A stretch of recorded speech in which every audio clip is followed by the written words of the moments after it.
Thank you, Mr. Chairman. Thank you to all our witnesses for appearing before the committee today. We're in the home stretch. I'm going to start with you, Ms. Colon. In your report to Congress for 2022, you reported that you had 4,634 total resolutions, correct? Maybe. It sounds right. I'd have to go back and look at the data, but probably. Okay. But of the 4,634 total resolutions, you listed cases that you did not have jurisdiction over as a resolution. Yes. Okay, so in fact, of the 4,634 total resolutions you reported, 2,217 of those cases, you either lacked jurisdiction or declined to take the jurisdiction over, correct?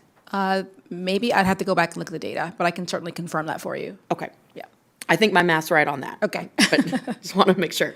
So it comes out that about 47%, 47.8%, nearly half of the reported total resolutions to Congress are cases that the center decided that they cannot investigate because of jurisdiction issues. So why are half of your total resolutions being reported to Congress as, quote, resolutions, when by definition, nothing was resolved, and you're not even investigating or taking steps to resolve those cases? So I think it's important to distinguish between those cases that we decline jurisdiction and then those cases that we don't have jurisdiction, right? So a case that we don't have jurisdiction might be like a local high school. And while we are not going through an entire investigation, we are referring that back. And so we do have to track that, right, for the federal government and for others. For the cases that we decline jurisdiction, there is a considerable amount of work that is done in order to get us to that place. Many times in a declination of jurisdiction, it may be that we're sending that back to an NGB after we've decided or determined what the membership may look like, or after we've done an initial inquiry to figure out, what the details of that case are. So we do track that for that reason, because it's not as simple as saying, oh, we're moving this along and we do nothing. But at the same time, though, I mean, that it's exceptionally misleading.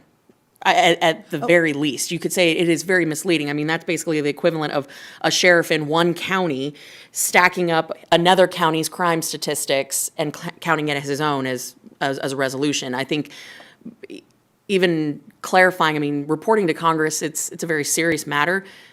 That right there should be clarified, because clearly these aren't resolutions and they're being counted as such. And so the statistics and the data are painting a picture that is not accurate, is I think the point we're getting to. So I think maybe labeling is a concern that we have, and that needs to be clarified, that needs to be addressed.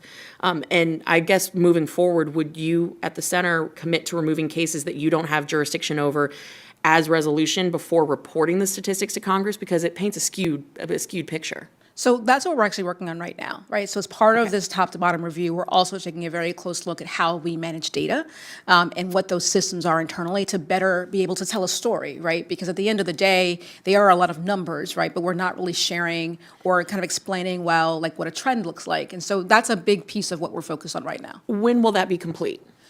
It's a long process. So right now, we just hired a data engineer about 6 weeks ago to help us sort of figure out where the issues were. And so we anticipate that that's probably like an 8-month process. So how about we say by the end of the year this is cleared up? Because in Congress, people just like to work on things and then it never gets solved. So how about we say at the end of the year we have an actual definitive change in the way that these are labeled? We will do our best. We're going to hold you accountable to that. Yes, you can hold me accountable for us doing our best. Yes. Well, our best doesn't satisfy that, but we'll bring you back if that's the case. I'm going to shift, Ms. Shim. Thank you for appearing before the committee today. Do you have anything to say about the total number of resolutions that are reported to the center? And if cases does not take jurisdiction, should they be included? Can you weigh in on this?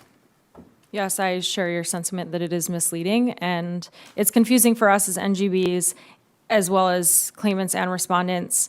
I also may quickly take this opportunity to raise another concern that we have, that we're seeing a trend, an uptick in what's called informal resolutions, which is another a path where the Center for SafeSport does not investigate. Rather, they call the respondent, and if the respondent takes responsibility and acknowledges that they may be engaged in misconduct or they are apologetic, that they will then close the case in an informal resolution, which in our opinion is not a resolution because there was no investigation.